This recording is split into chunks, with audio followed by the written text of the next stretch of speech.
অভিনন্দন। ষ্টুডিঅ'ত মই দিগন্ত কুমাৰ নাথ আৰম্ভ কৰিছোঁ অনুষ্ঠান আমাৰ সত্যানুসন্ধানৰ মেজত। আজি আমি আলোচনা কৰিম জুবিন মৃত্যুৰ ২২ দিন আৰু প্ৰশ্নবোৰ। বহু প্ৰশ্ন হৈয়ে ৰৈ গ'ল,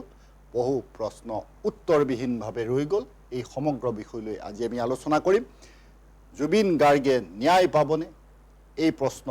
সকলোৰে মনৰ মাজত এতিয়া উঠিছে। অসমৰ ৰাইজে আগ্ৰহেৰে বাট চাই আছে জুবিন গাৰ্গে ন্যায় কেতিয়া পাব। তদন্তৰ নামত ইজনৰ পাছত সিজন মানুহক জেৰা কৰা হৈছে। কোনোবাই ফেচবুকত কিবা লিখিছে, তেওঁকো মাতি আনি জেৰা কৰা হৈছে। জুবিনৰ লগত বাদ্যযন্ত্ৰ সংগত কৰা সকলোকো মাতি আনি জেৰা কৰা হৈছে। কিন্তু এই জেৰাৰ পৰা কি হ'ব, এই অপেক্ষাত সমগ্ৰ অসমবাসী ৰৈ আছে। আজি আমি এই গুৰুত্বপূৰ্ণ বিষয়ত আলোচনা কৰিবৰ বাবে দুগৰাকী অতিথি আমাৰ মাজত উপস্থিত আছে। মই প্ৰথমে আদৰিছোঁ অসমীয়া যুৱ মঞ্চৰ মুখ্য সাংগঠনিক সম্পাদকৰ গুৰু দায়িত্বত থকা বৈকুণ্ঠ প্ৰিন্স পাঠক ডাঙৰীয়া। তেখেতে আপোনালোকক বহুখিনি কথা ক'ব। এগৰাকী সুদক্ষ অভিনেতা তেখেতে আমাৰ সামাজিক বহু ক্ষেত্ৰৰে জড়িত হৈ আছে। মই আদৰিছোঁ ছাত্ৰ মুক্তি সংগ্ৰাম সমিতিৰ কাৰ্যকৰী সভাপতিৰ দায়িত্বত থকা অনিন্দিতা দাস। তেখেত এগৰাকী অধিবক্তাও। তেখেতেও তেখেতৰ দৃষ্টিকোণেৰে বহুখিনি কথা ক'ব। কেতিয়া পোহৰলৈ আহিব জুবিন মৃত্যুৰ ৰহস্য? এই প্ৰশ্নই আমাৰ অসমৰ প্ৰতিগৰাকী ৰাইজৰ মনত দুদুল্যমান হৈ আছে। মই প্ৰথমেই সুধিছোঁ বৈকুণ্ঠ প্ৰিন্স পাঠক ডাঙৰীয়াক, কেতিয়া পোহৰলৈ আহিব? আপোনাৰ কি ধাৰণা? মই এটা কথা আচৰিত হৈছোঁ, মানে বাকী চব বাদ দিলোঁ, বাকীবিলাক কথাটো মই ইমান বহলাই ক'ব নাযাওঁ।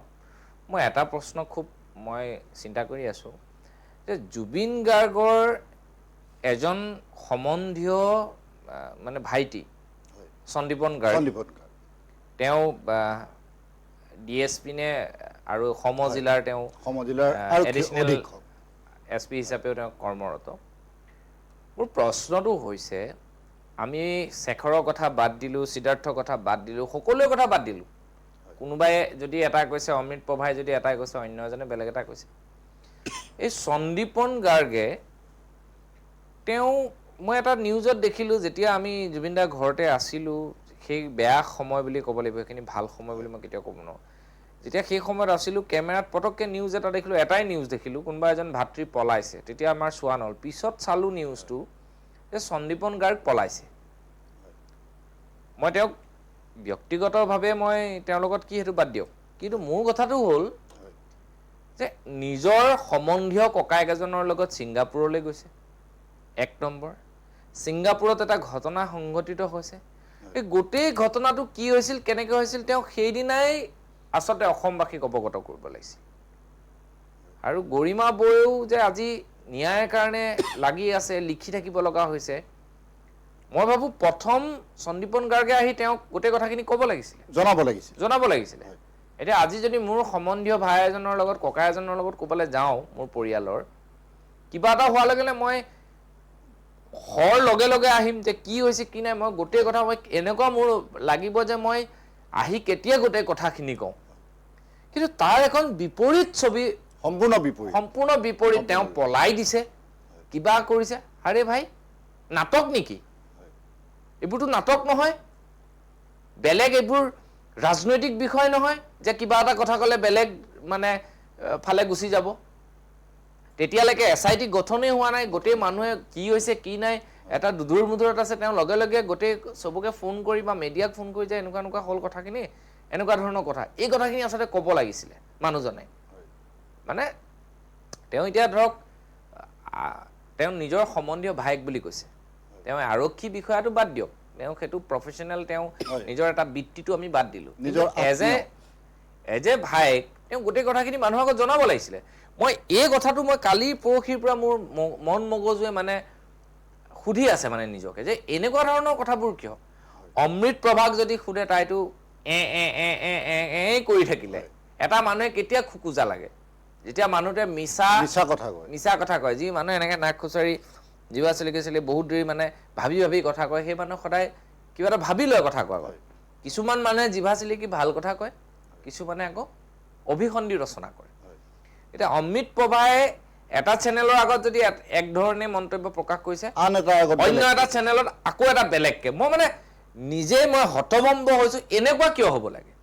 কিবা এটা হৈছে ঘটনাটো এনেকুৱা হৈছে সবেই আজি ধৰক মই এটা কথা কৈলো গণেশগুৰি ব্ৰিজৰ তলত এখন গাড়ীয়ে অন্য এখন গাড়ীক খুনা মাৰিলে এজন মানুহ ধৰক চিটিকি পৰিলে আমিতো এনেকৈ ক'ম যে গাড়ীখন এফালৰ পৰা আহি আছিলে গাড়ীখনে হঠাৎ খুনা মাৰিলে মানুহজন চিটিকি পৰি তেওঁ ইহলীলা সম্বৰণ কৰিলে কথাটো সেইটোৱে আমি কম নেকি মানুহজন সেইফালৰ পৰা আহি আছিলে নেকি নাই নেদেখিলো এটা চেনেলত কম এটা চেনেলত কম এটা এইটো কেনেকুৱা কথা এইবিলাক এই বস্তুটো গোটেই মানে মানে এনেকুৱা হৈছে আমাৰ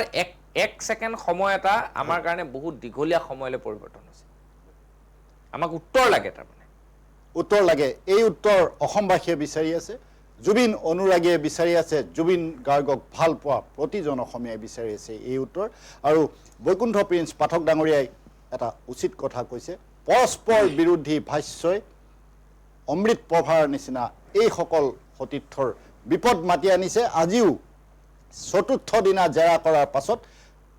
দুজন PSO জুবিন গাৰ্গৰ PSO আছিলে নন্দেশ্বৰ বৰা আৰু পৰেশ বৈশ্যক গ্ৰেপ্তাৰ কৰা হৈছে এই দুগৰাকী PSOৰ সৈতে বৰ্তমানলৈকে সাতজন লোকক গ্ৰেপ্তাৰ কৰা হ'ল সন্দীপনো আছে তাৰ মাজত সাতজন এতিয়া অভিযুক্তক গ্ৰেপ্তাৰ কৰি SITয়ে তদন্ত অব্যাহত ৰাখিছে মই আহিছোঁ অনিন্দিতা দাসৰ ওচৰলৈ আৰু অনিন্দিতা দাসক মই এই কথা সুধিব বিচাৰিছোঁ যি প্ৰক্ৰিয়াৰে SITৰ তদন্ত চলি আছে বিভিন্নজনক জেৰা কৰা হৈছে আপুনি গমেই পায় সেইখিনি কথা এই জেৰা বা এই তদন্ত এনেধৰণে আগবাঢ়ি গৈ আছে আপুনি এই আশা কৰেনে জুবিন গাৰ্গৰ এই মৃত্যুৰ ঘটনা এই সমুচিত বিচাৰ হ'ব আজি 22টা দিন আৰু আজি 22টা দিনে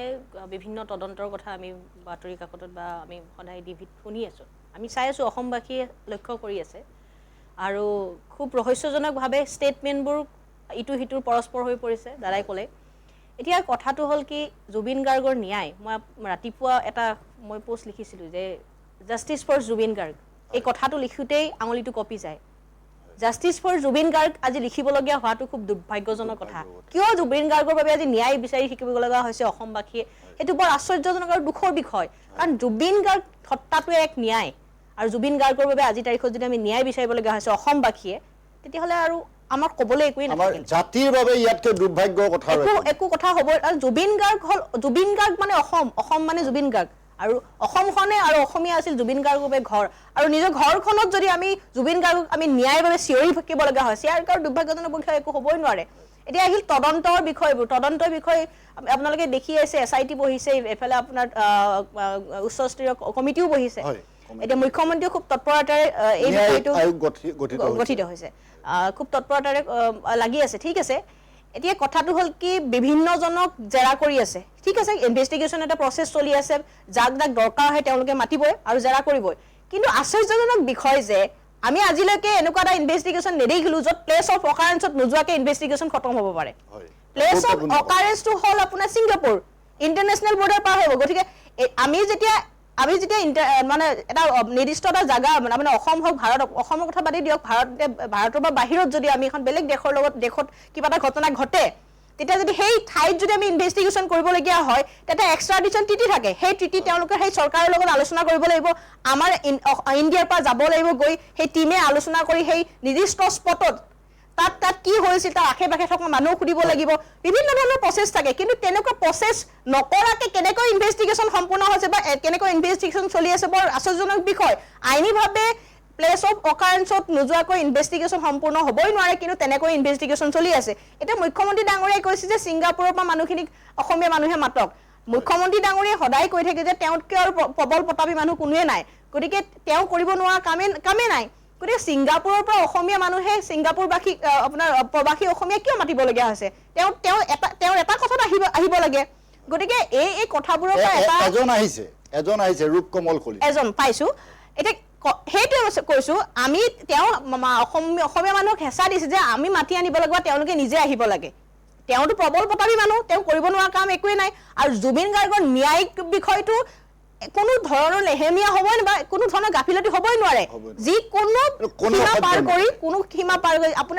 আপোনাৰ হাত আগৰ 13 নৰ জিঅ'ত জ্বলাবলগীয়া আছে জয় মুঠতে আমাক এটাই লাগে জুবিন গাৰ্গৰ ন্যায় আৰু জুবিন গাৰ্গৰ ন্যায়ক লৈ কোনো ধৰণৰ গাফিলতি কোনো ধৰণৰ ৰাজনীতি কিন্তু অসমীয়া মানুহ সহ্য নকৰে আমি সহ্য নকৰোঁ প্ৰথম দিনাখনো পাৰ কৰিছোঁ জুবিন গাৰ্গক ৰাজনীতি নকৰিব কোনো দল সংগঠন বিৰোধী আপোনাৰ চৰকাৰ সকলোৱে মিলি আচলতে জুবিন গাৰ্গক ন্যায় দিব লাগে জুবিন দা আমাৰ আৰু জুবিন গাৰ্গক ন্যায় দিব নোৱাৰাটো যদি নোৱাৰো দিবলৈ তেন্তে অসমীয়া জাতিৰ বাবে দুৰ্ভাগ্যজনক বিষয় একো হ'বই নোৱাৰে লজ্জাজনক বিষয় একো হ'বই নোৱাৰে অনিন্দ্ৰ দাসক ধন্যবাদ জনাইছোঁ তেখেতৰ বক্তব্যত এই কথা উত্থাপন কৰিছে যে আমাৰ প্ৰবাসী অসমীয়াসকলে এই আমাৰ জুবিন গাৰ্গৰ এই মৃত্যুৰ কাহিনীত কেনেধৰণে সহযোগিতা কৰিছে এইটো লৈ কেইবাটাও প্ৰশ্নবোধক চিহ্ন উত্থাপিত হৈছে এগৰাকী আহিছে ৰূপকমল কলিতা আৰু তেখেত পুনৰ ঘূৰি গৈছে ছিংগাপুৰলৈ আৰু আন কেইগৰাকীলৈ পুনৰ সমন জাৰি কৰা হৈছে পূৰ্বে দিয়া 6 তাৰিখৰ শেষ সীমা ইতিমধ্যে উকলি গৈছে তাৰ পাছত এতিয়া আকৌ নতুনকৈ দিয়া হৈছে নতুনকৈ নাম আহিছে সুস্মিতা গোস্বামী নলবাৰীৰ ছোৱালী ছিংগাপুৰত পঢ়ি থকা আৰু সেইদিনা আমাৰ এগৰাকী অভিনেত্ৰীৰ সৈতে এগৰাকী গায়িকাৰ কণ্ঠশিল্পীৰ সৈতে একেখন ইয়তত উঠি ফটো শ্বুট কৰি আছিলে ভিডিঅ' বনাই আছিলে সেইবিলাক ভিতৰুৱা কথাও পোহৰলৈ আহিছে মই এতিয়া আহিছোঁ বৈকুণ্ঠ প্ৰিন্স পাঠকৰ ওচৰলৈ আৰু তেখেতক মই এই কথা সুধিব বিচাৰিছোঁ যে ঘটনাস্থলীলৈ নোযোৱাকৈ বা এই মুহূৰ্ত আজি 22 দিনৰ হিচাপটো লৈ পেলাই আপোনাক মই কৈছোঁ ইয়াৰ পাছত কেনেধৰণে তদন্তখিনি আগবাঢ়িব বা আপুনি এগৰাকী জুবিন অনুৰাগী হিচাপে এগৰাকী আপুনি ঘনিষ্ঠ সম্পৰ্ক ৰক্ষাকাৰী হিচাপে আপুনি কেনেধৰণে ভাবে চাওক এতিয়া আজি ছ'চিয়েল মিডিয়াত পাই আছোঁ যে মানে ৰূপকমল হাজৰিকা বুলি যিজন ব্যক্তি আছিল কলিতা বুলি যিজন ব্যক্তি আছিলে তেওঁ মানে আহিছে আহি পেলাই আকৌ তেওঁ গুচি গৈছে তেওঁ ভাষ্য যিখিনি দিব লগা আছে দিছে বুলি খবৰ পাইছোঁ অমৃত প্ৰভা এই ঘটনাৰ মাজতে মই আপোনাক কৈছোঁ অমৃত প্ৰভা আকৌ পাছৰ দিনকেইটা এখেতৰ ঘৰতে আছিলে চাব সেইটো আমি আচলতে চাওক এতিয়া এনেকুৱা কনফিউজ হৈ গৈছোঁ ছ'চিয়েল মিডিয়াত যোনে তোনে যি টি লিখে কোনোবাই যদি এই মুহূৰ্তৰ এটা লিখিলে অলপ দেৰি পিছত অন্য এজনে এটা ব্ৰেকিং দি দিব বেলেগ মানে আমি চবৰে মানে এটা মতাদৰ্শ থাকে সেই অনুযায়ী কিছুমানে দিয়ে প্ৰকৃত কাৰণটো আমি যেনেকৈ SIT এখন ৰিপৰ্ট বাহিৰ কৰি দিয়ে এখন লিষ্ট যে এনেকুৱা হৈছে তেতিয়াহে আমি সেইখিনি বস্তু মানে গাম্ভীৰ্যতাৰে ল'ম বা সেইখিনি হয় বুলি ক'ম এতিয়া কিবা এখন কাগজ ওলালেও আমাৰ ভয় হয় যে এখন কাগজ অৰিজিনেল হয় নে নহয় বুজি পাইছেনে গতিকে আমি গোটেই জাতিটো এনেকুৱা এটা চেপাত সোমাই গৈছোঁ মানে এই চেপাটোৱে আমাক যথেষ্ট ক্ষতি কৰিছে তাৰমানে আজি মুখ্যমন্ত্ৰী ডাঙৰীয়াই কৈছে তেওঁলোকক আহিবলৈ আহ্বান জনাব লাগে এইটোতো দুৰ্ভাগ্যজনক বিষয় আহ্বান জনোৱাটো আৰু প্ৰবাসী অসমীয়া যিসকল আছিলে তেখেতসকলে কেনেকৈ আহিব কি কৰিব এইটো তেওঁলোকৰ বিচাৰ্য বিষয় এতিয়া ধৰক আমাক যদি ঘপকৈ কৈ দিয়ে কালিলৈ কিবা এটা ঘটনা হ'লে যে আমি মুম্বাই বা কোনোবা এখন দেশলৈ যাব লাগে আমি যাব নোৱাৰোঁ কাৰণ আমি আৰ্থিকভাৱে টনকিয়াল নহয় তেনেকুৱা কিন্তু তেওঁলোক যিহেতু ছিংগাপুৰত থাকে তেওঁলোকৰ যথেষ্ট এইখিনি আৰ্থিকভাৱে তেওঁলোক সবল তেওঁলোক আহোঁ বুলি ক'লে আহিব পাৰে আৰু এটা কথা জানিব যিকোনো এটা বস্তুত সহযোগিতা কৰিবলৈ হ'লে যদি মই নিৰ্দোষী মই কি কাৰণে ভয় কৰিম মোৰ কথাটো হ'ল এইটো নিৰ্দোষী এজনে ভয় কৰিব এই ঘটনাটো দাদা শেষ হৈ যোৱা ঘটনাটো এতিয়া ঘটনা বুলি ক'ব লগা হৈছে এই যিটো প্ৰক্ৰিয়া চলি আছে বাৰে বাৰে ইটোৰ পিছত সিটো সিটোৰ পিছত সিটো সিটোৰ পিছত সিটো প্ৰশ্ন উত্থাপন হৈ গৈ আছে গোটেই কাৰবাৰটো এইবোৰ কেলে হৈ আছে তাৰমানে এইবিলাক কি কাৰণে হৈ আছে তাৰমানে মোক এই প্ৰশ্নটোৰ উত্তৰ লাগে নৰ্মেলি এজন মানুহ ইয়াতখনত গৈছে নদীত সাগৰত তেওঁ পৰি গ'ল তেওঁ মৃত্যুবৰণ কৰিলে সেইটোৱে যদি কথা আছিল যদি জুবিন গাৰ্গ তেনেকেই মৃত্যু হৈছিল তেতিয়াহ'লে লগত যোৱা মানুহখিনি এটাই কৈছে বিষ খুৱাই মাৰিলে এটাই কৈছে সেইদিনা ৰাতি শ্যামকানু যিটো ফেষ্টিভেল মহন্ত সাংঘাতিক ধৰণৰ প্ৰাণী এইবিলাক আৰু এইবিলাকৰ এগেইনষ্টত কথা ক'বলৈ হ'লে আমাৰ মুখ বন্ধ কৰায় বহু মানুহ আছে এনেকুৱা ফেষ্টিভেল মহন্তই কৈছে সেইদিনা ৰাতি মদ খোৱা নাই লগত থকা কেইটাই কৈছে সেইদিনা ৰাতি কেফেইন থকা কিবা বিয়েৰ নেকি কেফেইন কি বিয়েৰ আমি কেফেইন বিয়েৰ আমি নাজানো আমাৰ এনেকুৱা হাত লগবাও নাই এনেকুৱা বিয়েৰ আমি চিনিও নাপাওঁ বিয়েৰ বুলিয়ে জানো আৰু বেলেগ নাম চাম এইবিলাক নাজানো গতিকে এটাই কৈছে কিবা এইটো বিয়েৰ খোৱালে এটাই কৈছে ৰাতিপুৱা খালী পেটত গাহৰি মাংস খোৱালে আৰু জুবিন গাৰ্গ ডাঙৰীয়াই মোৰ প্ৰেক্টিকেল মই যেটো জানো যে পটককে বাহিৰত গলে একেটা শাৰ্টকে পিন্ধি তেওঁ নাযায় শাৰ্টটো খেলনা ৰাতি পাৰ্টি কৰি আছে এখন কোনবা ৰেষ্টুৰেণ্টত তাত কোনোবাই কৈছে দুটালৈকে পাৰ্টি কৰিছে কোনোবাই কৈছে চাৰিটালৈকে পাৰ্টি কৰিছে কোনোবাই কৈছে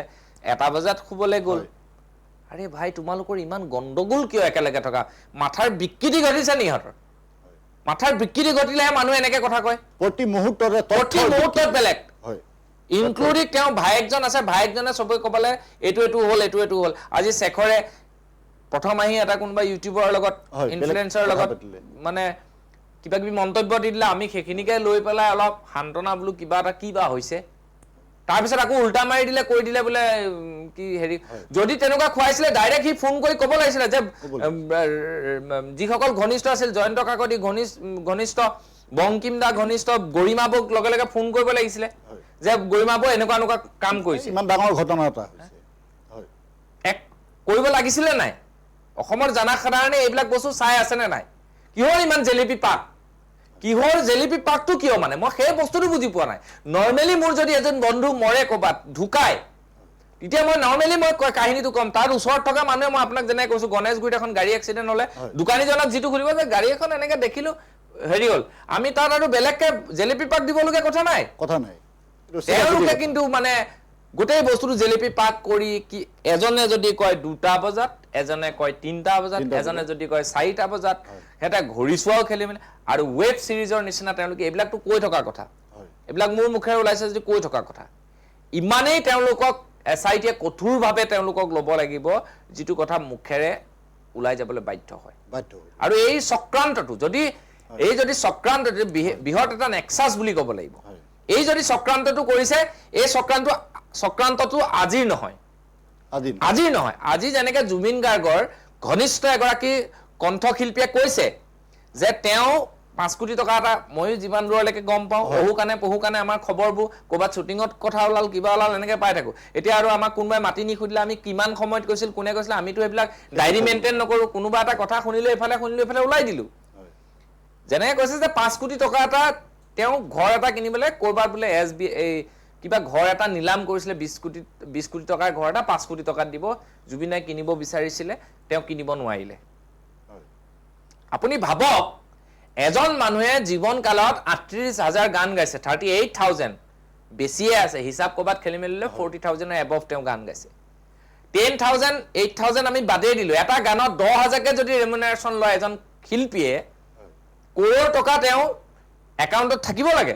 তেওঁ মেনেজাৰৰ ওচৰত থাকিব লাগে কোৰৰ টকা কাৰণ জুবিন গাৰ্গ ডাঙৰীয়া মই যিমান দূৰ জানো ইমানেই অসমবাসী ৰাইজে ক'বাত খালেও জুবিন দাক মানে পইচা ল'ব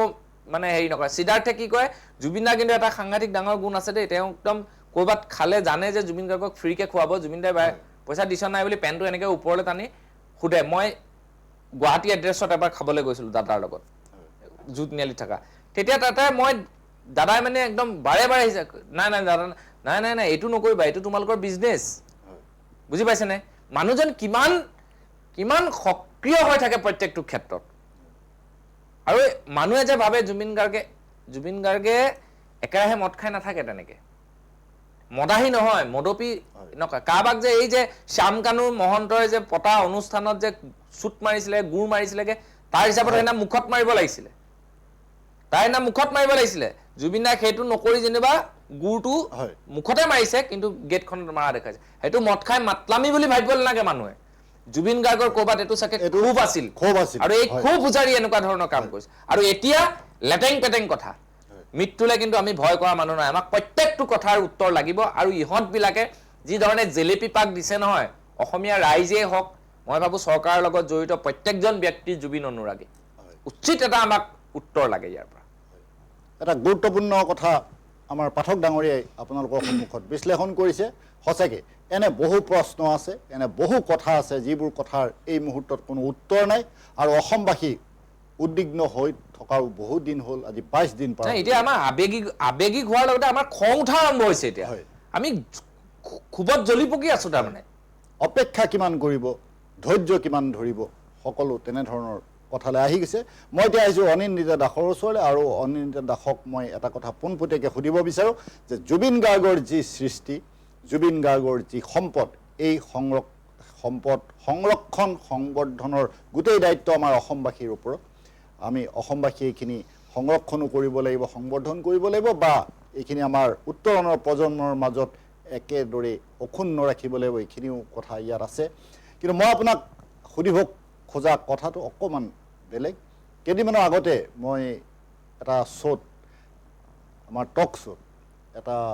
ঘটনা মোৰ দেখা মনত পৰিছে আপোনাৰ ওপৰত কোনোবা এগৰাকী বক্তাই অকণমান ক্ষোভ প্ৰকাশ কৰিছে আপুনি জুবিন গাৰ্গৰ কিবা এটা গান আপোনাৰ পোষ্টত আপুনি আপলোড কৰিছিলে মানে ভয়টো আচলতে মোৰ আছে মোৰ ভয়ৰ কাৰণে মই আপোনাক সুধিছোঁ যে কালি মোৰ খুব ভাল লাগিলে এই গানটো ভাল লাগিছে এই জুবিন গাৰ্গৰ গান বেয়া পোৱাৰ কোনো কথা নাই বাটৰে শেষতে বাট চাওঁ তোমালে লৈ যোৱাহি আজি তোমাৰ বাটেৰে এই গীতটি যিমান দূৰ সম্ভৱ জুবিন গাৰ্গৰ শেহতীয়া গীতৰ তালিকাতে আছে এই গীতটো আৰু এই গীতটি শুনি বেয়া পোৱা মানুহটো নাই ভাল পোৱা মানুহ গতিকে মই কিবা এটা পোষ্ট লিখিলোঁ আৰু পোষ্টটোত মই এই গীতটো যিহেতু সকলোতে সহজলভ্য হৈ আছে মই আপলোড কৰি লৈ মই আপোনাৰ কথাটো মনত পৰিল কিজানি জুবিন গাৰ্গৰ এই গীতটি আপলোড কৰাৰ কাৰণে কাইলৈ ময়ো কাৰোবাৰ কথা শুনিব লাগে এনে এটা ভয় হ'ল এনে এটা ঘটনা আপোনাৰ ক্ষেত্ৰত হৈছে এতিয়া আপুনি মোক এই কথাটো কওক কাৰণ যিহেতু আপুনি এগৰাকী অধিবক্তা সেই হিচাপেও মই আপোনাক সুধিছোঁ যে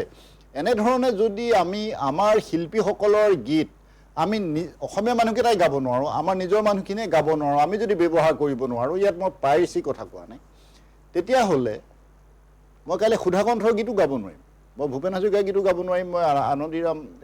গীতো গাব নোৱাৰিম মই কাৰো গীত গাব নোৱাৰিম আমি এটা কেঁকোৰা জাতি হৈ পৰিম নে কি আপুনি কি কয় হয়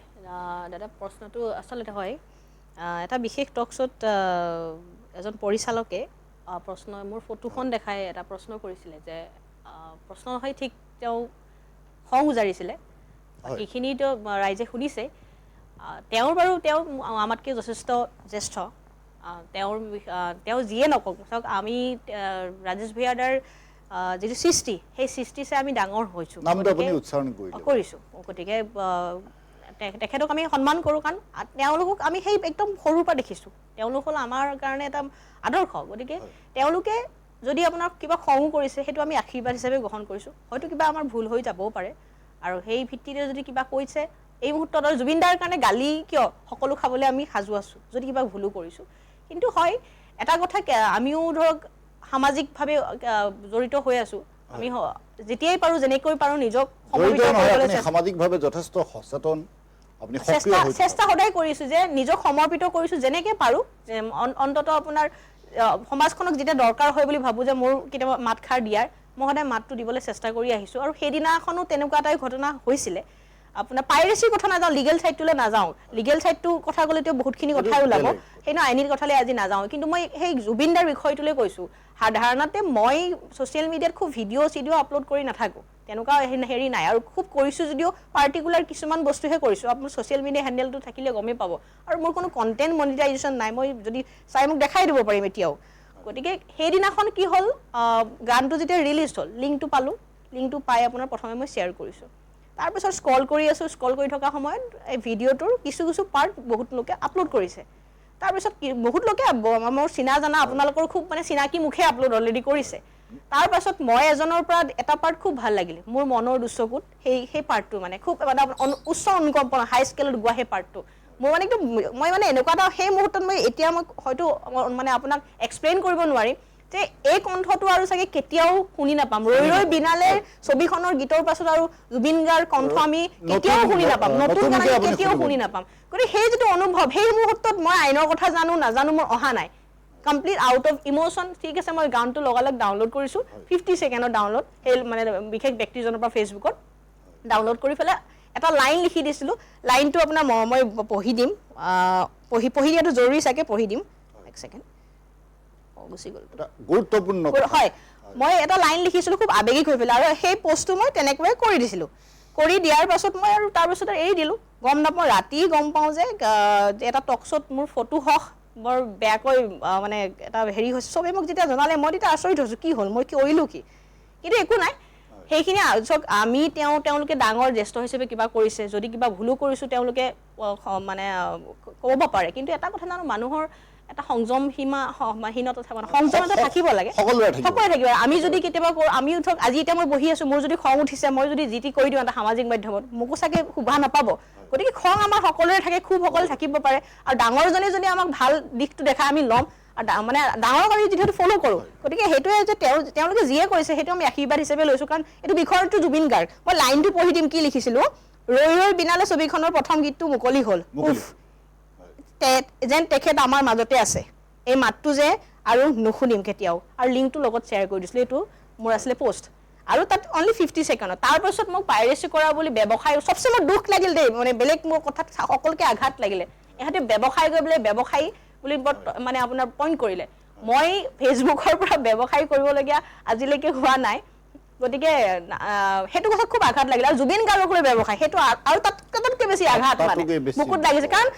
বৈকুণ্ঠতে জানে আমি সেইদিনাখন একেলগে বহিছোঁ জুবিন গাৰ্গক ন্যায় লৈ আৰু এই যোনটো পাইৰেচি কথা এটা টকশ্বত বহি আছিলোঁ বৈকুণ্ঠদা মই এজন কি আছিলে সেই ল'ৰাজনৰ নাম মুস্তা কিবা আপোনাৰ ভাইটি মিউজিক কোম্পানী মানে মায়াবিনী গানটোৰ কিবা কপিৰাইট লৈছিলে সেই বিষয়টোক আমি টকশ্বত আলোচনা কৰিছোঁ চ' পাইৰেচিৰ বিষয়টো আমি নিজে আলোচনা কৰিছোঁ গতিকে আমি পাইৰেচি কৰাৰ কথা কোনো প্ৰশ্নই উঠিব না আউট অফ ইমোশ্যন আমাৰ ভুল হৈছে আৰু এতিয়া যদি আমাৰে নহয় বিভিন্নজনে আপলোড কৰিছে আউট অফ ইমোশ্যন আপুনিও কৰিব বিচাৰিছে এতিয়া যদি জুবিন গাৰ্গ অসমৰ সম্পদ অসমীয়াৰ সম্পদ গীতটো মুকলি কৰি দিয়া হৈছে গতিকে তাৰপিছত আইনী বাধ্যবাধকতা থাকিব পাৰে এতিয়া ধ্ৰুৱ ৰাঠি এটা জুবিন দাৰ ওপৰত ভিডিঅ' বনালে সেইদিনাখন গোটেই অল ইণ্ডিয়া চলিলে অসমততো টোল পাৰ লগালে সেই ভিডিঅ'টো প্ৰতিজন মানুহে ফেচবুকত আপলোড কৰিছে হোৱাটছএপত আপলোড কৰিছে এতিয়া ধ্ৰুৱ ৰাঠিয়ে যদি পাইৰেচি লগায় সেইটো তেওঁলোকে নিজে ক্লেইম কৰিব পাৰে আইনীভাৱে কৰিব পাৰে কিন্তু আমি কিয় লগাইছোঁ কাৰণ তাত আমাৰ জুবিন দাৰ কথাকেইটা আছে জুবিন দাৰ কথাকেইটা আমি মানুহক জনাব বিচাৰিছোঁ ক'ব বিচাৰিছোঁ তেনেকুৱা কথা মানে সেই 50 ছেকেণ্ডৰ পাৰ্টটো কোনোবাই আপলোড কৰিছিলে তাৰ পৰা মই আপলোড কৰিলোঁ কোনোবাই আকৌ বেলেগে আপলোড কৰিলে মানে বিভিন্নজনে হোৱাটছআপ ফেচবুক ইনষ্টাগ্ৰাম চবতে এতিয়াও চলি আছে কিন্তু আচলতে গালিটোও খাবলগীয়া হ'ল মই আৰু বিশেষ এজন ল'ৰাই সেই ল'ৰাজনক তাৰ আৰু খুব দুখ লাগে সি তাৰ ফেচবুকৰ প্ৰফাইল পিকচাৰখনো জুবিন গাৰ্গক লগাই থৈছে সি মোক বিচাৰি মোক পালে মোক কণ্টেক্ট কৰিছে বা মই কি ক'ম মোৰ ঘৰত সকলোৱে গালি পাইছে মোৰ পৰিয়ালৰ ওচৰত লাজ পাইছোঁ মই কি কৰিলোঁ মইতো ব্যৱসায় কৰা নাই সিটো 30 ছেকেণ্ডৰ মই 50 ছেকেণ্ডৰ সি 30 ছেকেণ্ডৰ আপলোড কৰিছে সি এতিয়াও বহুত হীনমানিতাত ভুগি আছে কিয় কৰিলে মই কি কৰিলোঁ সেইটো এটা গুৱাহাটী ইউনিভাৰ্চিটিত পঢ়ি থকা এটা ল'ৰা অনুভৱটো কেনেকুৱা হৈছে মানে নীলপল ডেকা এই ল'ৰাজনৰ নামটো তেনেকুৱা কথা মানে নাজানো ভুল শুদ্ধ বাকী কথা একো নাজানো যি দিছে সেয়াই লৈছোঁ কিন্তু সেয়া কেতিয়াবা দুখ লাগে আৰু প্ৰাণৰ শিল্পীগৰাকীৰ নিজৰ আদৰৰ শিল্পীগৰাকীৰ এটি গীত তাকো মুক্তি দিয়াৰ পাছত আমাৰ যিসকল তেখেতৰ অনুৰাগী আছে আমাৰ জুবিন গাৰ্গৰ যিসকল অনুৰাগী আছে অনুৰাগীৰ মাজত সেই গীতটো চৰ্চিত হৈছে কোনোবাই আপলোড কৰিছে তাকে লৈ এই গোটেই গণ্ডগোলবোৰ হৈছে অনিন্দিতা দাসে গালি শুনিছে আৰু এগৰাকী তেখেতৰ নামো দাসে কৈছে তেখেতেও গালি শুনিছে এনেধৰণৰ পৰিৱেশবিলাক সৃষ্টি হৈছে মই এতিয়া আহিছোঁ বৈকুণ্ঠ পাঠক ডাঙৰীয়াৰ ওচৰলৈ আৰু পাঠক ডাঙৰীয়া এই কথাটোৰ আহিলা লৈ আপুনি পোনপটীয়াকৈ এইটো কথা বুলি নাভাবিব মই আপোনাক এই ধৰণৰ কিছুমান ঘটনা হৈ আছে মই সেই বিষয়েহে আপোনাক সুধিব বিচাৰিছোঁ যে সততে এতিয়া মানে চকুত পৰা কিছুমান ঘটনা হৈছে সকলো সময়তে কিছুমান বস্তু গম পোৱা গৈছে যে জুবিন গাৰ্গৰ লগত মোৰ আমুক জুবিন গাৰ্গৰ লগত মোৰ তামুক এনেকুৱা আছিল আৰু চব পাষ্ট টেন্সত গৈ আছে কথাবিলাক এই নপতা ফুকত জাতীয় এনেধৰণৰ বহুত জন্ম হৈছে নেকি আপুনি কি কয় এইটোতো মই কৈয়ে আছোঁ মানে আমাৰ অসমখন ফেচবুকটো পোৱাৰ পাছত এনেকুৱা হৈ গৈছে কোনে কি কৰিম স্পেচিয়েলি মনিটাইজেশ্যন কি দিম ফুলৰ মৰম কিবাৰ মৰম আমুক তামুক মানে বিভৎস হৈ গৈছে মানে ফেচবুকটো পাই কাক কেনেকে সম্বোধন কৰিব লাগিব কেনেকে কি ভিডিঅ' এটা বনাব লাগিব কোনোবা এটা কিবা এটা ঘটনা হোৱাৰ লগে লগে একো নভবা নিশ্চিন্তাকৈ যিকোনো ধৰণৰ এটা টপিকৰ ওপৰত মানুহে কোৱাটো খুব ভুল মই যেতিয়া ভিডিঅ' বনাওঁ যেতিয়া ঘটনা এটা প্ৰবাহ এটা গম পাওঁ তেতিয়া মই প্ৰথম ফোন কৰোঁ মই যিমানখিনিলৈকে পাৰোঁ মই তাৰে সাংবাদিকসকলক ফোন কৰোঁ যে ঘটনাটো কি কনফাৰ্মেশ্যনৰ কাৰণে তাৰপিছত যদি মই পাৰোঁ আৰক্ষী কোনোবাৰ লগত মই কথা পাতোঁ আৰু নহ'লে মই পৰিয়ালৰ লগত ডাইৰেক্টলি কথা পাতোঁ আৰু মই সদায় দুই পক্ষৰ লগত কথা পাতোঁ, দুই পক্ষৰ পিছত মই নিজে ভাবি চাওঁ যে এইটো পক্ষ শুদ্ধ। কেতিয়াবা মোৰ চিনাকি পক্ষটো ভুল হৈ যায়, কিন্তু মই তেখেতসকলক ভুল বুলিয়ে উপস্থাপন কৰোঁ। এতিয়া কথাটো হ'ল জুবিন গাৰ্গ ডাঙৰীয়া জীৱিত অৱস্থাত, কথাখিনি ভালকৈ শুনিব দেই, জুবিন গাৰ্গ ডাঙৰীয়া জীৱিত অৱস্থাত আগদিনালৈকে মদাহী বুলি সমালোচনা কৰা মানুহে পিছদিনা আকৌ একদম তেওঁৱেই তাৰমানে এক নম্বৰত মানে এক নম্বৰ মানে আমাৰ অসমত কি হয় সদায় এইটো কাৰণে আমি পিছপৰা জাতি, আমি সেইকাৰণে পিছলৈ গৈ থাকোঁ। একক আৰু অনন্য হ'ব নিশিকিলে মানে টানি আজুৰি চকীখন লোৱা, পইচা দি মিটিঙত বিশিষ্ট অতিথি হোৱা, পইচা দি কিবা এটা কামত জোৰ জবস্তি সোমোৱা, এই প্ৰৱণতাটো থকাৰ বাবে আমি পিছপৰা জাতি। এজন মানুহে মোক কৈছিলে তুমি য'তেই নেযোৱা কিয়, যেনেকেই নেযোৱা কিয়, লাগিলে লাইনটোৰ শেষত যোৱা, কিন্তু তুমি একক আৰু অনন্য হৈ যাব লাগিব। গতিকে আগদিনালৈকে সমালোচনা কৰা ব্যক্তিয়ে পিছদিনা তেওঁ সেই ব্যক্তিজনৰ মৃত ব্যক্তিজনৰ বিষয়ে গুণ গাব পাৰিব, তেওঁ ক'ব পাৰিব, তেওঁ ভালখিনিৰ বিষয়ে তেওঁ উপস্থাপন কৰা তেওঁ ৰাইটছ আছে, কিন্তু তেওঁ অনুৰাগী হ'ব নোৱাৰে। সঁচা অৰ্থত তেওঁ অনুৰাগী হ'ব নাই। আৰু এটা কথা, কিছুমান মানুহে কয় যে জীয়াই থকা অৱস্থাত তেওঁ সমালোচনা কৰাটো ভাল আছিল। য়েছ, সমালোচনা সেইটো লাগে যিটো সমালোচনা মানে পজিটিভ সমালোচনা, কাৰণ মানে যিটো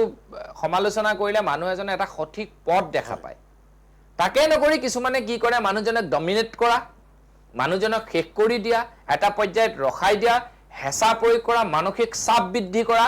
এইবিলাকৰ কাৰণে তেওঁলোকে ভিডিঅ' বনায়। এই কালপ্ৰিটবিলাকে অসমখনক এক প্ৰকাৰে খাই দিছে। মোৰ ক্ষোভ আছে এওঁলোকৰ ওপৰত। টিভিটো দেখোঁ ইনফ্লুৱেঞ্চাৰ লিখে, কণ্টেণ্ট ক্ৰিয়েটৰ লিখে, এই ইনফ্লুৱেঞ্চাৰ হওক, কণ্টেণ্ট ক্ৰিয়েটৰ হওক, ইউটিউবাৰ হওক বা ফেচবুকত যিসকলে ভিডিঅ' বনায় তেওঁলোকক অকণমান এনালিচিছ কৰিব লাগে আমি কোৱাৰ আগত যে কি কৰি আছে তেওঁলোকে। ভিডিঅ' এটা নাচ বাগ কৰি দিলে, কোনোবা মানুহ এজনৰ ওপৰত উস্তাদি মাৰি কিবা এসোপা কথা কৈ দিলেই তেওঁ অসমৰ সৰ্বে হ'ব নোৱাৰে। আৰু একদম মই এটা কথা মই স্পষ্টভাৱে কৈছোঁ, আজিকালি মই আপোনাক ক'লো নাই, কাগজ নোলোৱালৈকে, গভৰ্ণমেণ্টৰ এফিডেভিট আমি নোপোৱালৈকে, যেতিয়ালৈ এনেকুৱা অৱস্থা হৈ গৈছে আমাৰ অসমখন এতিয়া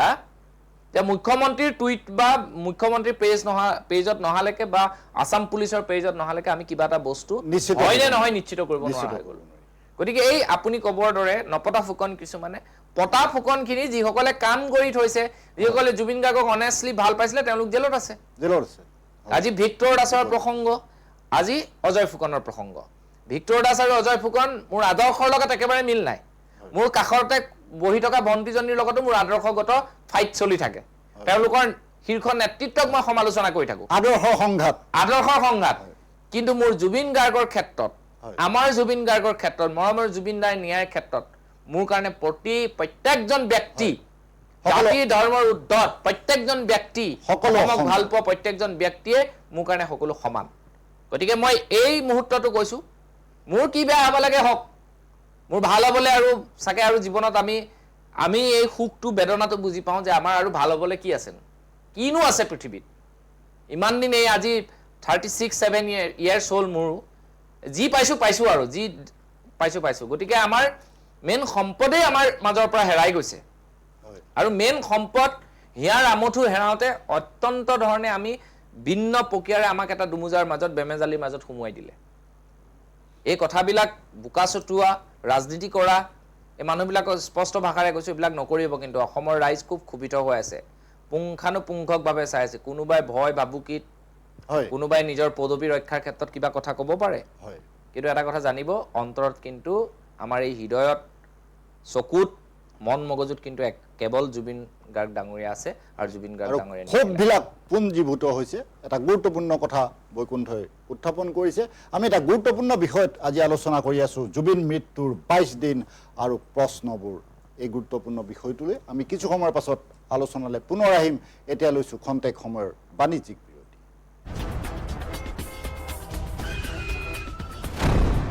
এক্সিডেণ্টৰ পৰা বাচিলা হয়,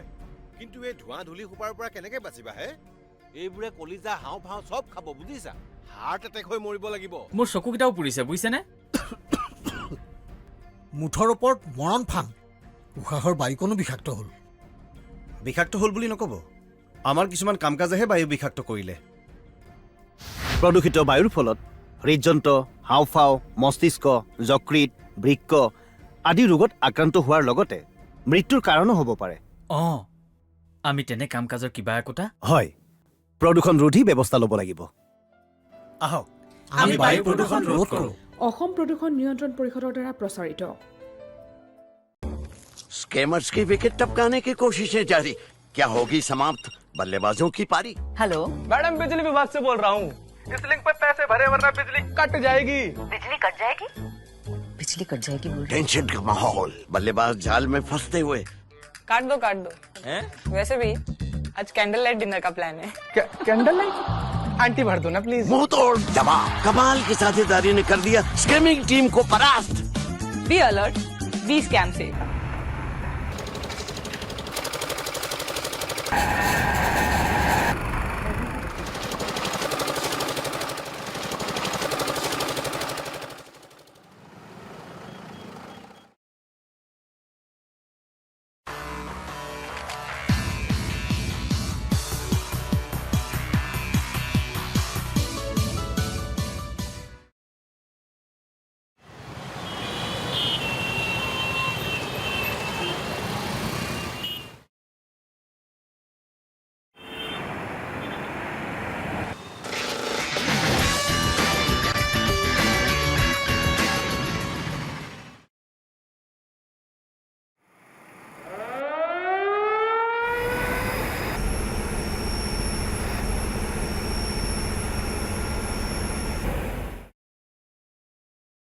অসম প্ৰদূষণ নিয়ন্ত্ৰণ পৰিষদৰ দ্বাৰা প্ৰযোজিত আৰু প্ৰচাৰিত। শৰীৰৰ যিকোনো অসুবিধাৰ সন্মুখীন হৈছে নেকি আপুনি? শাৰীৰিক সমস্যাৰ প্ৰতিকাৰ কেৱল আমি দিম। অভিজ্ঞ চিকিৎসকে দিব সুপৰামৰ্শ। প্ৰতি সপ্তাহত থাকিব বিভিন্ন ৰোগৰ বিশেষজ্ঞ চিকিৎসক। চাবলৈ নাপাহৰিব এনি ভাৰত 24ৰ বিশেষ অনুষ্ঠান স্বাস্থ্য বিশেষ।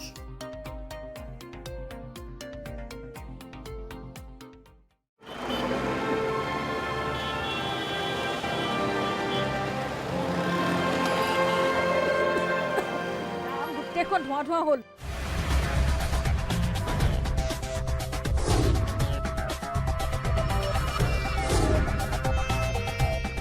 প্ৰদূষণ, গাড়ী মটৰৰ বাবে প্ৰদূষণ। এই প্ৰদূষণবোৰ বন্ধ কৰিব নোৱাৰিনে?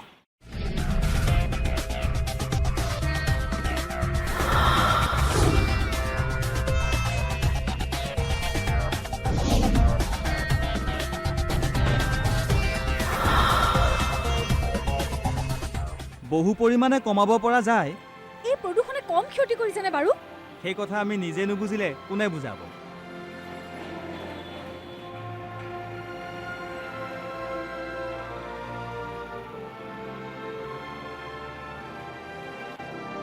অসম প্ৰদূষণ নিয়ন্ত্ৰণ পৰিষদৰ দ্বাৰা প্ৰযোজিত আৰু প্ৰচাৰিত।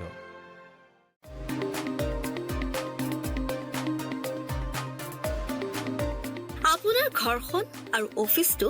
চালে চকুৰোৱাকৈ সজাওক। আজি আহক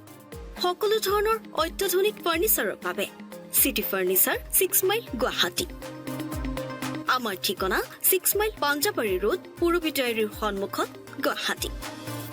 আমাৰ যোগাযোগ নম্বৰ 9435013969।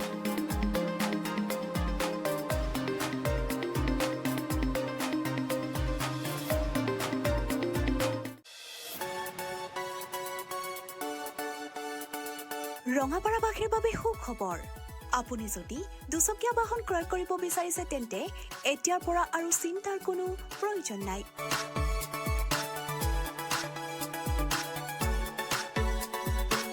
আপুনিও আহিব পাৰে DBP associate Bajaj two wheeler ডিলাৰলৈ।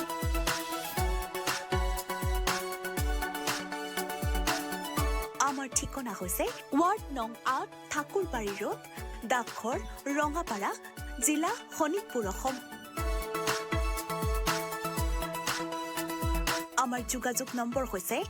9435707133 আৰু 9707967285।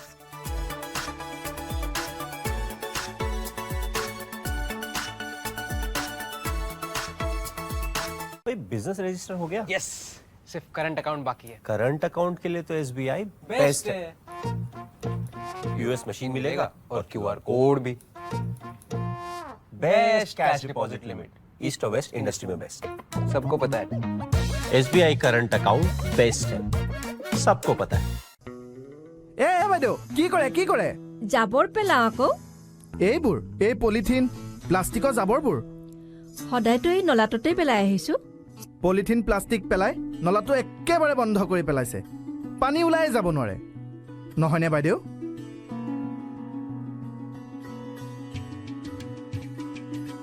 ৰ'ব বাইদেউ ৰ'ব 1 মিনিট ৰ'ব আপুনি জানেনে পলিথিন প্লাষ্টিক পানীত নগলে মাটিটো মিলি নাযায় আপোনালোকে সেইবোৰ নলাত পেলায় আৰু গুট খাই নলাটো বন্ধ হৈ যায় হ'ব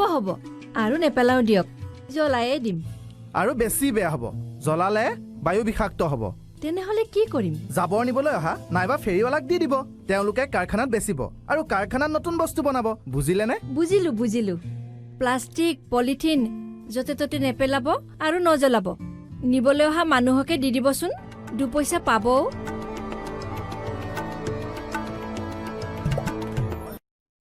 এতিয়াৰে পৰা আপোনাৰ প্ৰিয় চেনেল এনি ভাৰত 24 উপলব্ধ GTPL চেনেল নম্বৰ 272 আৰু জিঅ' টিভি চেনেল নম্বৰ 5003 লগতে উপলব্ধ Tata play Amazon fire TV Sony TV Google টিভিকে আদি কৰি মুঠ 17টা OTT প্লেটফৰ্মত চাই থাকিব এনি ভাৰত 24 ভিৰৰ মাজত আলোচনালৈ উভতি আহিছোঁ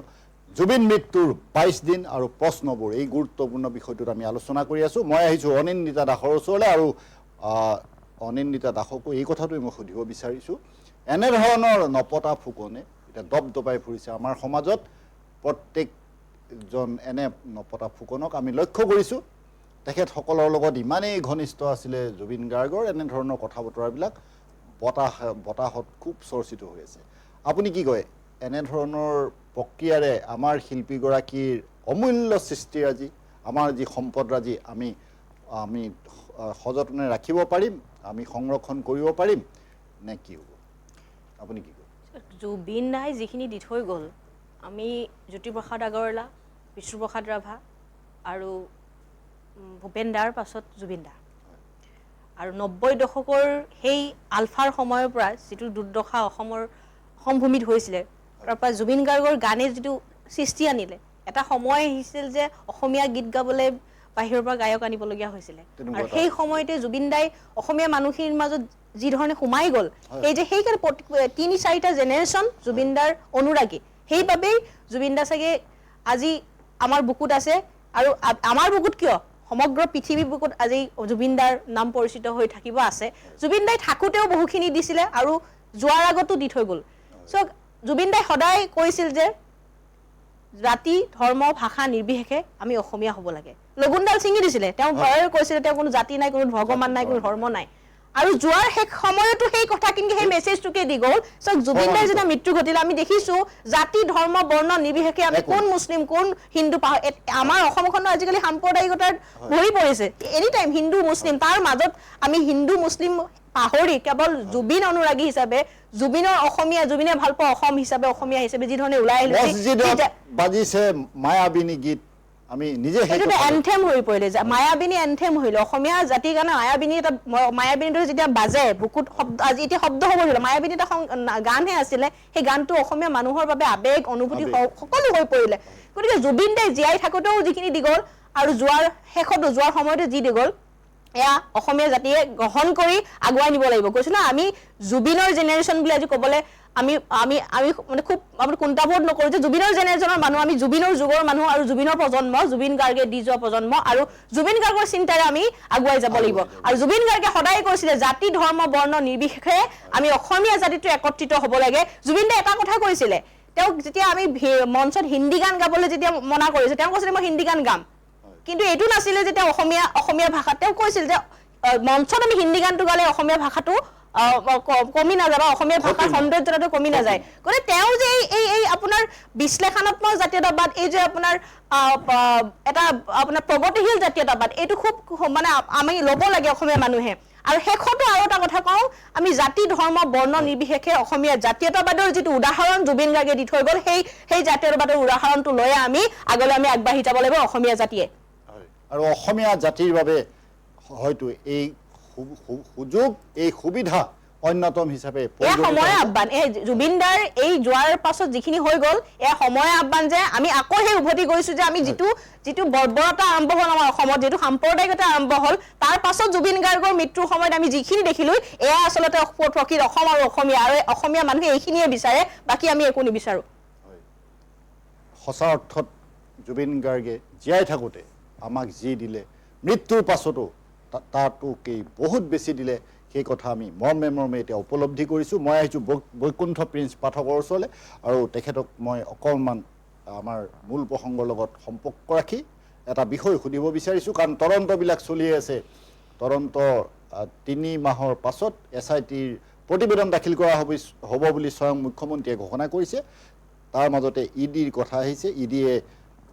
CIDৰ জিম্মাত থকা অৱস্থাত শ্যাম কানু আৰু সিদ্ধাৰ্থক জেৰা কৰি আছে নেৰানেপেৰা জেৰা চলি আছে 28টাকৈ চৰকাৰী বিষয়াৰ চিল শ্যাম কানু মহন্তৰ ঘৰত উদ্ধাৰ হৈছিলে বিভিন্ন ধৰণৰ ঘটনা হৈছিলে 12টাকৈ বেংক একাউণ্ট শ্যাম কানু মহন্তৰ ইতিমধ্যে ফ্ৰিজ কৰা হৈছে বহুখিনি ঘটনা ঘটি আছে এই তদন্ত ইডিৰ তদন্ত বিশেষকৈ অৰ্থনৈতিক বহু বেমেজালি সংগঠিত হৈছিলে আমাৰ যদি আমি চাবলৈ যাওঁ বিভিন্নকেইটা সংগঠন নৰ্থ ইষ্ট ফেষ্টিভেলকে ধৰি ৰঙালীকে ধৰি গোটেইখিনি ক্ষেত্ৰত আৰু তাৰ মাজতে বহু ঠিকাঠুকুলি কাম আছে সেইবিলাক কথাও চৰ্চালৈ আহিছে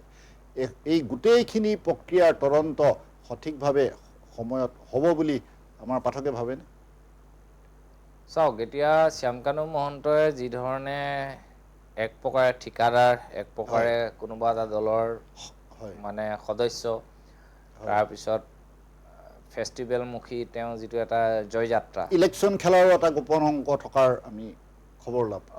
অলপ দিনৰ আগত ফেচবুকত এখন ফটো দেখিছোঁ বাৰু কেবিনেট বৈঠক এখন তেওঁ ঘৰতে বহিছিলে বুলি তেনেকুৱা টাইপৰ কোনোবা লিখি আছে কি কেবিনেট বৈঠক মই বুজিও পোৱা নাই বাৰু ফেচবুকতহে দেখিছোঁ তেওঁ গৃহতে কেইবাজনো মন্ত্ৰী MLA এনেকৈ আছে কথাটো হ'ল চৰকাৰখনৰ এইখিনিত এটা চৰম ব্যৰ্থতা আছে কি কাৰণে এইবিলাক কথা ক'ব লগা বিষয় আজি যদি এই ঘটনাটো নহ'লহেঁতেন শ্যাম কানু মহন্ত এনেকৈ এটা জাতিক নিষেধ কৰিলেহেঁতেন এতিয়া ভাবক দুৰ্নীতি নহয় বুলি কওঁতে দুৰ্নীতি কিমান পৰ্যায়ত শিপাই আছে তলে তলে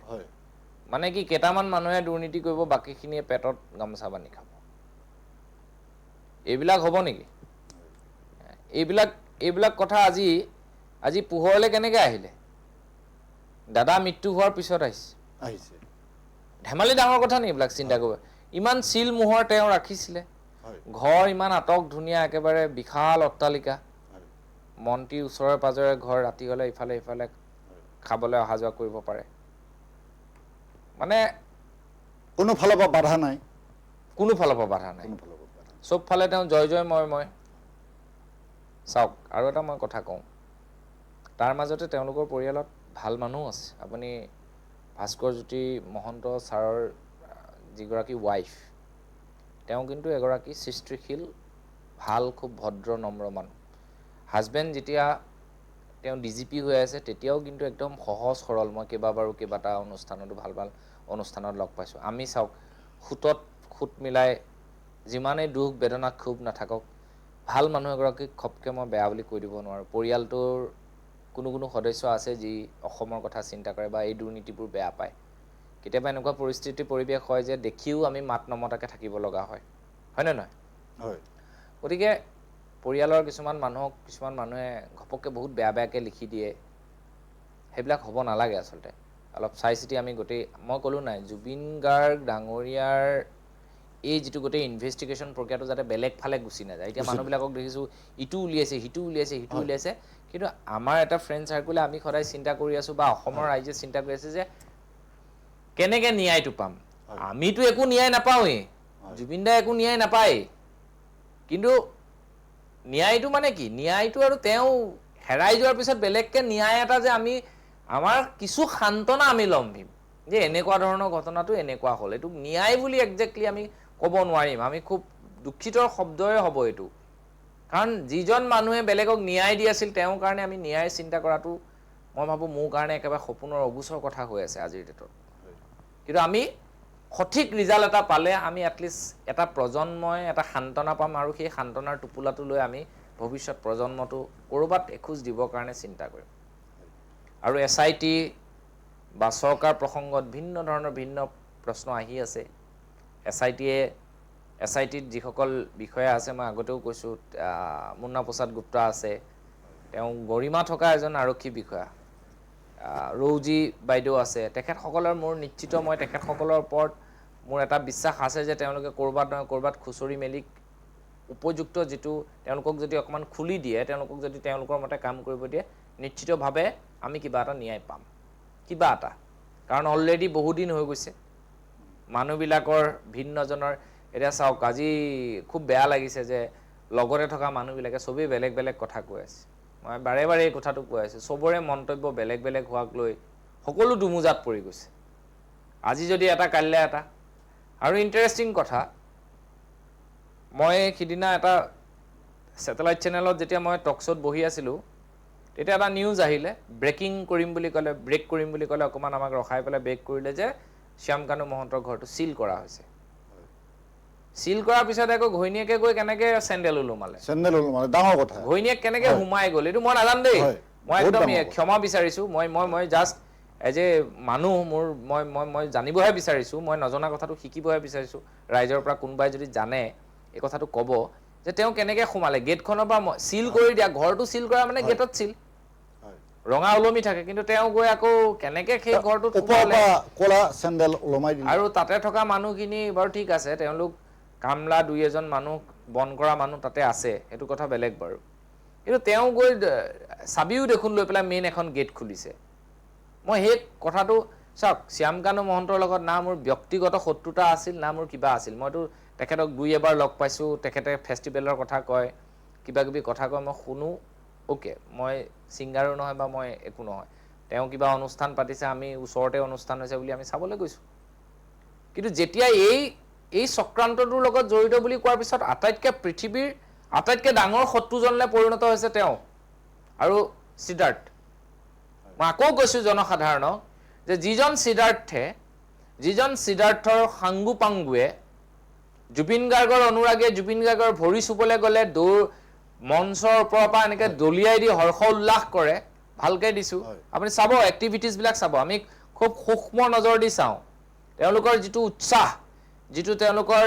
পাশৱিক যিটো আনন্দ পায় তেওঁলোকে দলিয়াই দিয়াৰ পাছত। জুবিন গাৰ্গে বাৰে বাৰে কয়, ষ্ট্ৰিক্টলি কৈছে, এদিন ষ্ট্ৰিক্টলি কৈছে, বঙাইগাঁও সেইদিনা মই জুবিন দা আৰু যতীন দা আমি একেলগে গৈছিলোঁ, কৈছে যে এনেকৈ তহঁতে নকৰিবি যে, এইটো বহুত বেয়া কাম কৰ, কিন্তু এইটো নহয়, তহঁতে আঁতৰাবি। জুবিন গাৰ্গে এবাৰ টানি আঙুলি হেৰি কৰি দিছে, মানে অনুৰাগী ইমান ভিৰ, ঠিক আছে তহঁতে হাতখন আঁতৰাই দিবি বা প্ৰটেক্ট কৰিবি, কিন্তু এইটো কাম নকৰিবি। একদম দাদাই খঙত কৈছে সেই কথাটো। কিন্তু সেই সিদ্ধাৰ্থে পানীত গুচি যোৱাৰ পাছতো কিন্তু তেওঁ এবাৰ আহি বহা ভিডিঅ'টো আমি দেখিছোঁ, তেওঁ খুব ফোপাই জোপাই বহিছে, তাকো সেইবিলাকো নিশ্চিত একো তথ্য নাই। ভৰিকেইখন চালে অসমৰ ৰাইজ স্পষ্ট হৈ যাব আজিৰ ডেটত। 10 মিনিট সময় ভৰিকেইখন চাওক, তেখেতৰ যিটো ভৰিকেইখনৰ যিটো চিত্ৰ, আমাৰ দিগন্ত দাই লগে লগে যিটো এইটো কি লোৱা বুলি কয়, এনেকৈ লয় ন ভৰিখন আহি পেলাই সাঁচিৰা পদচিহ্ন যিটো লয়, পদচিহ্নটো আপুনি চাব, এজন মানুহ 1 ঘণ্টা তেনেকৈ পানীত থাকিলেও তেনেকুৱা নহয়। কি কাৰণে ভৰিটো তেনেকুৱা হ'ল সেই কথাটো কিন্তু বহুত ডাঙৰ কথা, কিন্তু এইবিলাক বিৰাট ডাঙৰ ৰহস্যৰ পাছত ৰহস্য। আৰু মানুহে এই ভৰিখন চালে, আপুনি ফেচবুকতে হওক কিবা এটা ভৰিখন চালে মানে বুকুখন ক'ৰবাত মানে ভাঙি চিঙি চুৰমাৰ হৈ যায়। তাৰমানে কি হৈছিল মানে প্ৰকৃত কথা, এই কথাবিলাক মানুহে উপলব্ধি কৰিব লাগে। ৰাইজে সূক্ষ্ম দৃষ্টিৰে বস্তুবিলাক চায়। পৰিয়ালটো বৌয়ে আজি যেনেকৈ সেন্দুৰকণৰ মাজত জীয়াই ৰাখিছে গৰিমা শইকীয়া গাৰ্গে, তেনেকৈ আমি জুবিনদাৰ ন্যায়টো আমাৰ বুকুত লৈ আমি জীয়াই থাকিব লাগিব। তেওঁতো সেন্দুৰখিনিকে লৈ জুবিন গাৰ্গক জীয়াই ৰখাৰ চেষ্টা কৰিছে গতিকে আৰু এটা এইখিনিতে মই কওঁ যে প্ৰসংগক্ৰমে যিহেতু অনিন্দিতাক ৰাজেশ ভূঞা ছাৰে ঘপকৈ তেনেকৈ এটা বেড বিহেভ কৰিলে বুলি তেওঁ প্ৰশ্ন উত্থাপন কৰিছে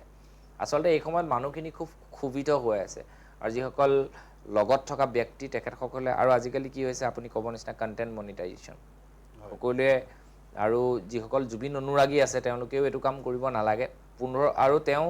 অনিন্দিতাৰ গাত এটা কাৰণে মই কওঁ যে তেওঁ লিংকটো শ্বেয়াৰ কৰি দিছে লগত সেইটো হৈছে গুড চাইন আৰু ছাৰে চাগে সেইটো সময়ত যিহেতু একদম জুবিন গাৰ্গৰ লগত কামৰ ক্ষেত্ৰত খুব ঘনিষ্ঠ এজন মানুহ গতিকে সেইটো সময়ত চাগে তেওঁ ভাবি নাচালে মই এই কথাটোত দুখ পাইছোঁ গতিকে তুমিও সেই কোনোবাই সেইটোৱে বুজিছোঁ সেই সময় এই সময়খিনি মানে ইমান চেঞ্চিটিভ হৈ আছে যে কোনোবাই চাগে দি দিছে এইটো বস্তু এনেকুৱা কৰিছে বুলি তেখেতে ঘপককৈ মানে এইটো খঙত জ্বলি পকি গৈছে ময়ো কালিহে চাইছোঁ মই তেখেতক কালি ফোন কৰিছোঁ মই কালি ঘপকৈ আহোঁতে মই সম্পূৰ্ণকৈ চোৱাও নাই মই তেওঁৰ পৰাই জানিবৰ কাৰণে মই তেওঁলৈ ফোন লগালোঁ যে কি হৈছে কাহিনীটো তেতিয়া মোক ক'লে এনেকুৱা কথা গতিকে এইটো অবাঞ্ছিত এটা ঘটনালৈ পৰিণত হৈছে মই বৈকুণ্ঠক ধন্যবাদ জনাইছোঁ আমি এটা গুৰুত্বপূৰ্ণ বিষয়ত আলোচনা কৰি আছোঁ কিন্তু আমাৰ সময় চমু চাপি আহিছে কিছু সময়ৰ পাছতে আমি অনুষ্ঠানৰ পৰা বিদায় ল'ব লাগিব মই শেষবাৰৰ বাবে অনিন্দিতা দাসৰ ওচৰলৈ আহিছোঁ আৰু দাস ডাঙৰীয়ানীক মই সুধিব লগা এটা প্ৰশ্ন আছে যিটো কথা অকণমান আগতে আমাৰ বৈকুণ্ঠই উল্লেখ কৰিছে যে চিল কৰা এটা ঘৰ সেই ঘৰটোৰ ওপৰত ক'লা চেণ্ডেল এযোৰ ওলমি আছে আৰু আমি সংবাদ মাধ্যমৰ মানুহে সেই চেণ্ডেলযোৰ দেখুৱাই আমি নিউজ কৰি আছোঁ এনেধৰণৰ ঘটনাবোৰ হৈছে আৰু আপুনিও এই কথা গম পায় যে CID থানাত এগৰাকী অভিযুক্তক লগ কৰিবলৈ যাওঁতে হাতত কিতাপ লৈ যোৱা শ্যামকানু পত্নীৰ কিতাপত ওলাইছে প্ৰেমপত্ৰ সেই কথাও আপুনি গম পায় প্ৰেমপত্ৰত লিখা আছে শ্লোক লিখা প্ৰেমপত্ৰ আগতে মই এনেকৈ শুনা নাছিলোঁ এইবাৰেই মই প্ৰথম শুনিলোঁ তাৰ পাছতো আমাৰ শ্যামকানু পত্নী যেতিয়া স্বামীক সাক্ষাৎ কৰি ওলাই আহিছে তেখেতৰ মুখত মিচমিচিয়া হাঁহি এইবিলাকৰ কি ৰহস্য আপুনি কিবা অনুমান কৰিব পাৰেনে হাঁহি আৰু কি ৰহস্য আছে সেইটোতো নাজানো কাৰণ তাত মই যেতিয়া নাছিলোঁ কিন্তু কথাটো এইটোৱে যে আমি মানে কথাবোৰ এনেকুৱা হৈছে ইফালৰ পৰা এটা কথা আহে সিফালৰ পৰা এটা কথা আহে আমি কেৱল চাই থাকোঁ এতিয়া কোনটো সত্য আমি মানিবলৈ বহুত কঠিন হৈ পৰিছে আজিকালি কিন্তু সেইকাৰণে কিন্তু জুবিন দাৰ ক্ষেত্ৰত অসমীয়া মানুহখিনি ইমান আৱেগ প্ৰৱণতাত ভুগি আছে যে আমাক এটাই লাগে যে জুবিন গাৰ্গক ন্যায় লাগে 22 দিন কিয় লাগে মানুহৰ প্ৰশ্ন এটাই যে 22 দিন কিয় লাগিছে জুবিন গাৰ্গক ন্যায় দিবলৈ 22 দিন প্ৰয়োজন হ'বই নালাগে আৰু জুবিন গাৰ্গক ন্যায়ৰ বাবে চিঞৰি থাকিব লগা হোৱাটো এটা খুবৰ কথা কিয় আমি চিঞৰিম জুবিন গাৰ্গৰ বাবে ন্যায় জুবিন গাৰ্গ নিজে এটা ন্যায় নহয় জানো গতিকে মুখ্যমন্ত্ৰী ডাঙৰলৈ এটাই আহ্বান যে কেৱল মুখ্যমন্ত্ৰী নহয় দল সংগঠন নিৰ্বিশেষে অসমীয়া প্ৰতিজন মানুহলৈ সকলো একলগ হৈ জুবিন গাৰ্গ ন্যায় দিব লাগে জুবিন দাক যদি ন্যায় দিব নোৱাৰো ইয়াতকৈ আৰু দুৰ্ভাগ্যৰ বিষয় একো হ'ব নাই শেষতো সেই কথাটোৱে ক'ম আৰু লগতে দাদাই কোৱা কথাটোকো মই ক'ম যিহেতু সেই অনুষ্ঠানটোত যেতিয়া আপোনাৰ ভিডিঅ' আপলোড কৰাৰ কথাটোৱে কৈছোঁ হয় আমি পাইৰেচিক সদায় বিৰোধ কৰি আছোঁ পাইৰেচি কৰা যিখিনি কমাৰ্চিয়েলি কৰিছে তেওঁলোকক ধৰক এতিয়া টক শ্ব' এটাত কিবা এটা কথা কৈ আহিলে কৈ অহাৰ পাছত ফটো এখন মোৰ দেখাই দি পেলাই কৈছে বা সেই ল'ৰাজনৰ ফটো নাম হওক কৈছে কোৱাৰ পাছত সেইটো টক শ্ব'টো বাজি গ'ল এতিয়া বিভিন্নজনে মোকো ফোন কৰিছে তাক 2-এজন মানুহ মোকো চিনি পায় তাৰ পাছত যেতিয়া ফোন কৰিছে কি হৈছে মইতো গম পোৱা নাই কি হৈছে আৰু সেইবোৰ কথা আমি নাজানোৱে যে আমি কৈছোঁ আউট অফ ইম'চন এতিয়া যেতিয়া কিছুমানে আজিকালিতো মনিটাইজেশ্যনৰ যুগ আমিহে সেইবোৰ নকৰোঁ বহুতে পেজত সেইখিনিকে কৰে যে এটা টক শ্ব'ৰ পৰা এটা কাটি পেলাই সেই পাৰ্টটো আপলোড কৰি দিলে এতিয়া বিয়পি পৰিছে যেতিয়া মানুহে এটাই ক'ব এইজনী অমুক হৈছিলে তুমি কি কৰিছিলা এতিয়া সেই প্ৰশ্নটোৰ উত্তৰ মোৰ ওচৰত নাই এতিয়া সময়টো খুব বেয়া সেইবাবেই কৈছোঁ যে হৈ গ'ল চাগে এক্সিডেণ্ট এটা সেইটোও আমি গ্ৰহণ কৰিছোঁ জুবিন দাৰ বাবে গ্ৰহণ কৰিছোঁ ক'ৰবাত যদি ভুলো হৈছে সেইটোও আমি গ্ৰহণ কৰিছোঁ কিন্তু এটা কথাই মানে আহ্বান থাকিল যে ডাঙৰ মানুহখিনিয়ে যেতিয়া জ্যেষ্ঠখিনিয়ে যেতিয়া আমি যিখিনিক আদৰ্শ হিচাপে মানুহ তেওঁলোকে যেতিয়া অন্ততঃ কিবা এটা ৰাজহুৱা প্লেটফৰ্মত কথা কয় সংযমতাটো আশা কৰোঁ আমি তেওঁলোকৰ পৰা শিকিব বিচাৰোঁ কাৰণ আপুনি যদি পাব্লিক প্লেটফৰ্মত কিবা এটা কৈ যায় তাৰ পাছত মানুহে সেইখিনি চাই ৰিয়েকশ্যন দিয়ে আমি তাৰ পাছত আমাৰ সেই মুহূৰ্তত সেই টক শ্ব'টোত মইতো নাছিলোঁ উপস্থিত যেতিয়া মোক গালি পাৰি আছে বা মোৰ কথা কৈ আছে মোৰ আত্মপক্ষৰ বাবে ক'ব লগা একো নাছিল বা সেই নীলোৎপল ডেকা নামৰ ল'ৰাজনৰ একো নাছিল এতিয়া কোনোবাক যদি ধৰে যিখিনি সঁচাকৈ কমাৰ্চিয়েলাইজ কৰিছে তেওঁলোকক ধৰক আৰু আশ্চৰ্যজনক ধৰণে দুটা কেৱল প্ৰফাইলহে দি পঠালে আৰু যিকেইটা প্ৰফাইলত খুব লাইক হৈছে 159 আৰু 1500মান ভিউজ তাৰ আগত খুব আপোনাৰ 179K লৈকে ভিউজ হোৱা প্ৰফাইল অলৰেডি গুচি গৈছে কিন্তু সেই প্ৰফাইলখিনি নহয় মোৰ বা সেই ল'ৰাজনৰ প্ৰফাইলটো কোনে প্ৰভাইড কৰিলে তেখেতক মই সেইটো আৰু ৰহস্যৰ কথা বাকীখিনি আৰু একো নাজানো এটা সেইজনহে প্ৰকৃত দোষী কিন্তু সেইটো কি বুলি ক'ম এতিয়া কিয় টাৰ্গেট কৰা হ'ল বা কিয় মই কিয় গ'লো মোৰ ফটোখনি কিয় আহিলে বা মই কিয় গালি খাব লগা হ'ল বা সেই নীলোৎপল ডেকাজনৰ ল'ৰাজনে কিয় খাব লগা হ'ল সেইটো ৰহস্য কিন্তু সেইখিনি কথা আমাৰ কাৰণে প্ৰয়োজন নহয় আমাৰ বাবে প্ৰয়োজন কেৱল জুবিন দাৰ ন্যায় আৰু এটা জুবিন দাৰ ন্যায় বিষয়টোও আমি ওপৰত ৰাখিম জুবিন দাই ন্যায় পাব লাগে সেইখিনি স্পষ্ট কথা বাকী কথা আমাৰ দৰকাৰ নাই আমি জুবিন দাৰ কাৰণে গালি নহয় আপুনি মৰিবলৈ ৰেডি আছো সিমানে কথা